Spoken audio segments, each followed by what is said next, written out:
Hello YouTube land. I was doing some videos that I was calling questions and answers by the garden. I did the CERN video, Abaddon, you know, having the keys to the bottomless pit. And then I did a video of Bruce Jenner thing by the garden. So I've had a few people ask me about the garden and how it's doing, and said they liked that. And then I've done these Dogman videos here recently, Bigfoot, Dogman topic, and I'm working on a Dogman video with a little bit of the history of Dogman, from places like the coast in India, you know, the silk weaver dogmen, kings giving these dogmen tribute to appease them, different things like that. There was something else. This Dogman subject, some people are saying, okay, it's flesh and blood, it's paranormal, you know, different things like that.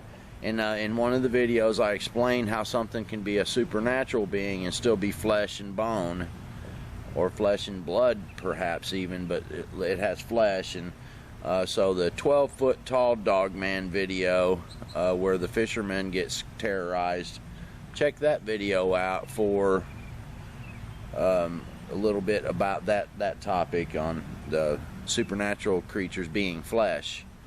And but I had a subscriber, Debbie Gladen, who sent a Dogman story. And it's 4th of July today, so you might hear some fireworks in the background. And after this reading here, I'm going to go fire up the grill and watch the neighborhood fireworks. But anyway, the garden's doing great. I've been getting some cucumbers, some squash, zucchini, a couple little cherry tomatoes today, and soon I'll have a bunch of tomatoes and a lot of squash, because I have way too much squash. But I had several plants that came up volunteer. But anyway, Debbie Gladen sent her Dogman story in, and she even called it werewolf, really. But she, you know, kind of went back and forth, Dogman, werewolf. And I'm going to read this story to you as something to kind of tide you all over until I get this Dogman army.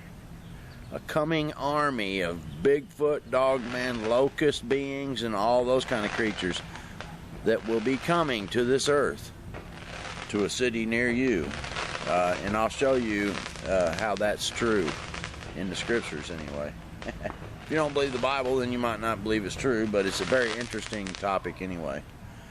Okay, these are my Dollar Tree glasses. I've got to get my other glasses, lenses put in them. My good frames won't have you. So anyway, this is Debbie Gladen, a really nice lady who subscribes.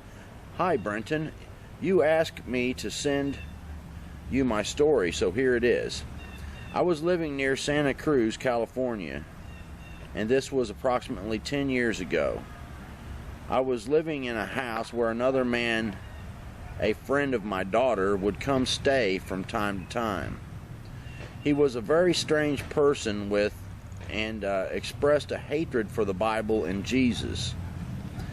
He had a definite following, but I was very turned off by him. I felt his intentions were all self-promoting and sinister. My daughter disagreed with me intensely. I became a thorn in his flesh because of my Bible and faith in Jesus. He threatened me to not try to preach to his friends. The "or else" was never defined, but he intended some kind of consequence. So that kind of plays into the story. There were a few demonic things that went on in the house, but the most terrifying was the night I heard a voice say to me, "Don't let your dog out." I knew it was an angel just knew it. But I had to let her go potty so we could go to sleep for the night. A very dark presence came over me as I was standing outside with my dog on a very short leash, telling her to go potty. I couldn't wait to get inside the house and lock the door. Then a thought came to me that this evil I knew was going to come my way could pass through walls. So was I really safe in my room? I began to pray. So she got this feeling from this creature, and a lot of people that encounter Dogman get these kind of feelings that are beyond just like encountering a bear that might be dangerous or a wolf or whatever. But she gets this feeling that it's evil and it could even come through the wall.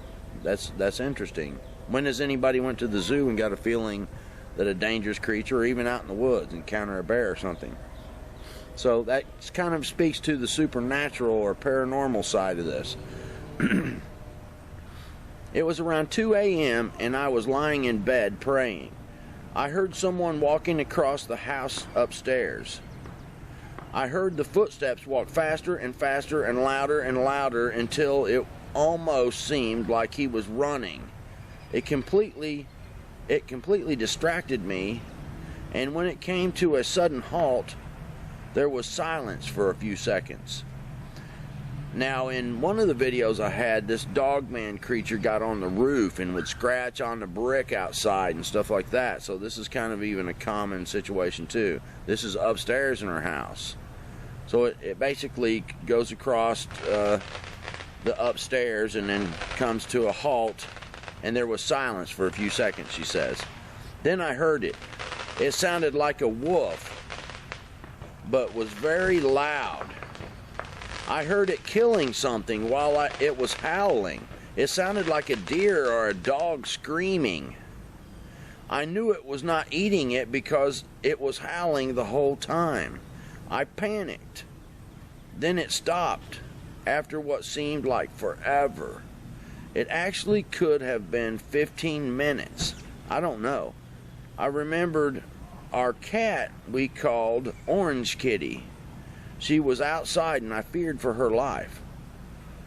So I ran down the hallway and opened the door to the family room when I was met with the man whose name I will not address. He was smiling with a soda in one hand and a bag of chips in another. I almost ran into him. I asked him if he had seen Orange Kitty, and he said no. I thought it was odd. He was not at all bothered by the howling and the sound of an animal being killed. So I said, "Didn't you hear that?" He said, "Hear what?" I said, "Oh, come on. You had to have heard that howling. It was so loud and terrifying. I need to go find Orange Kitty." He said, "Oh, that. Yeah, that was most disconcerting, wasn't it?" So she's confronting this guy because she heard this horrible roaring, howling sound and hears an animal being torn apart, which is similar to what a canine would do when they get their prey. They would be vicious enough to tear something apart. They don't just like choke it and then leave it and come back and eat it. They a lot of times will tear it apart.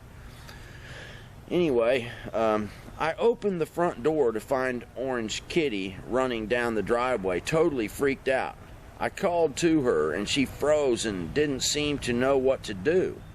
I finally coaxed her into the house. Coaxed her into the house. Took a while for her to calm down. 2 nights later, I was telling my son about my story and that I was certain it was a werewolf I encountered. He wrote it off as another one of Mom's out there stories. However, when he left around 11 p.m., he was driving about a half mile down the road when he stopped because there was an animal in the road.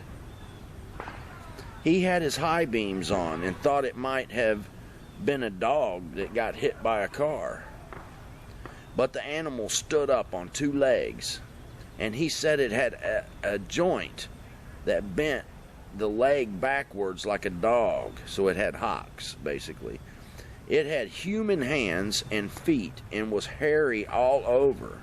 He said it was very tall, and he was paralyzed with fear. He said it looked at him for a brief moment. Then it turned away and leapt a good 30 feet in the air off the road into the forest.